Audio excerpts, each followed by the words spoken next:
Today, we've got even more live leaks showcasing the design of the new Pixel 9 series, as well as confirming some more specs, so make sure you hit subscribe now and we'll get right into it. So first up, we've got news that Google are going to be switching to Samsung's 5400 modem to bring better performance and power efficiency, and along with the new Android 15, it's also going to be integrating satellite-based messaging into the Pixel 9. Now, it's going to be messaging only and restricted to emergency SOS services, so if you find yourself in a situation where you do need help and you don't have any cell signal, you'll still be able to contact emergency services and stay safe. Another great feature for your mobile is with today's video sponsor, Supremo Mobile Assist. In a world that now heavily relies on mobile applications from smartphones to tablets, you may have clients, friends or family that need assistance, and that's where Supremo Mobile Assist comes in. Supremo Mobile Assist offers real-time remote control of any Android device, and it allows you to control any device with permission as if you were sitting right in front of it. It's incredibly easy to use, and you just install the app on the Android device, share the ID and password with the person that you want to help you, and they can then remotely access from either their phone or their computer within seconds. You can also choose whether to allow them to view only or view and remote control, and of course the data is fully encrypted, making it safe to use. Whether you need to help out a friend or you're an IT professional helping customers, Supremo Mobile Assist is a great way to do it, and of course I've placed the links down in the description below so you can go ahead and check it out now. Now back to the Pixel 9, and we've got the new design leaked again, but this time it's from a case manufacturer Thinborn, and for a change it is still online. Now on the Thinborn website, you can look under Shop and then go under Google, and you can see we've got the Pixel 9, the 9 Pro and the 9 Pro XL, and we've even got the Fold 2 in there as well. Now when we click on any of the cases, they're listed as sold out, but they do give us some 3D renders of the Pixel 9 within their cases, and you can see that the Pixel 9 has a dual camera setup, whereas the Pixel 9 Pro and the XL have a triple camera. Now interestingly enough, Thinborn have also leaked the design of the new Fold 6, and these Pixel cases have been online for about a week now, so they've clearly got no intention of taking them down. And Google are never good at keeping anything a secret, so we can be pretty sure that this is exactly what the Pixel 9 series is going to look like. The Pixel 9 series has also appeared in code for the latest Google app, and there were several mentions of the devices as they prepare the software for it, but of course we know the launch date is going to be around mid-October this year. Now for those of you excited for the Google Pixel 9 though, we're now going to run through the full specs, design and the expected pricing for all three models to help you guys decide which one is right for you. So make sure you hit subscribe now and we'll get right into it. So first up, we've got the standard Pixel 9, which comes with a 6.1-inch flat display with Gorilla Glass Victus 2 protection. It's a 120Hz Full HD Plus OLED display with an expected resolution of 2400 by 1080. While the exact display is still currently unknown, we're no doubt going to get some improvements to brightness, and we're expecting something around 2400 nits of peak brightness. We get a punch hole camera top center for the selfies, and the exact sensor isn't known at the moment, but we expect a 12 megapixel selfie camera.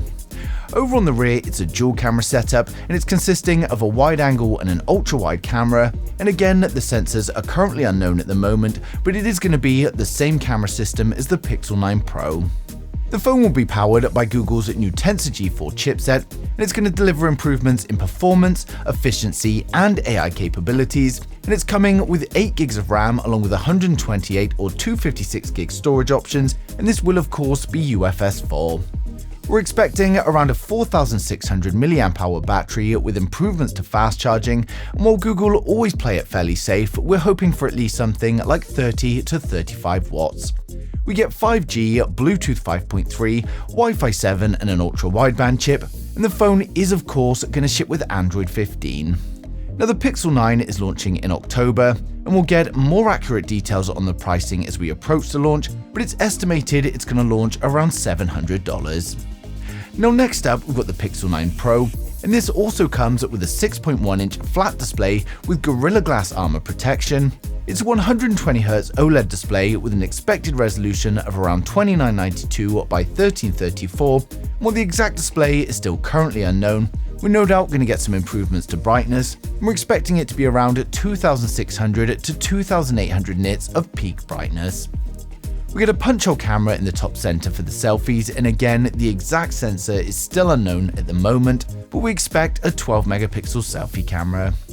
Now over on the rear, it's a triple camera setup consisting of a wide, an ultra-wide and a telephoto camera, and again, we don't know the exact sensors at the moment.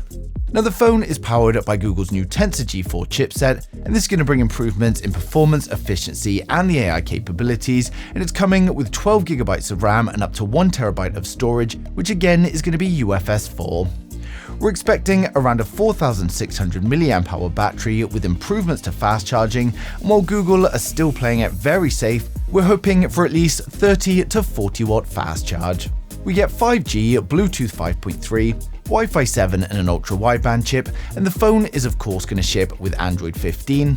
The Pixel 9 is launching in October, and again we're going to get more accurate details on pricing as we get closer to launch, but it's estimated to launch around $900. Now finally, we've got the new Pixel 9 Pro XL, and this comes with a 6.5-inch flat display with Gorilla Glass armor protection. It's a 120Hz OLED display with a Quad HD Plus resolution. While the exact display is still currently unknown, we're no doubt getting improvements to brightness, and we're expecting the Pixel 9 XL to be around 2600 to 3000 nits of peak brightness. We get a punch-hole camera top center for the selfies, and the exact sensor isn't known at the moment, but we can expect something like a 12 megapixel selfie camera. Over on the rear, it's a triple camera setup consisting of a wide, an ultra-wide and a telephoto camera, and again, the exact sensors are unknown at the moment. Now the phone is going to be powered by Google's new Tensor G4 chipset that will bring with it improvements to performance, efficiency and AI capabilities, and it's coming with 16 GB of RAM and up to 1 TB of storage, and this will be UFS 4. We're expecting around a 5100 mAh battery with improvements to fast charging as well.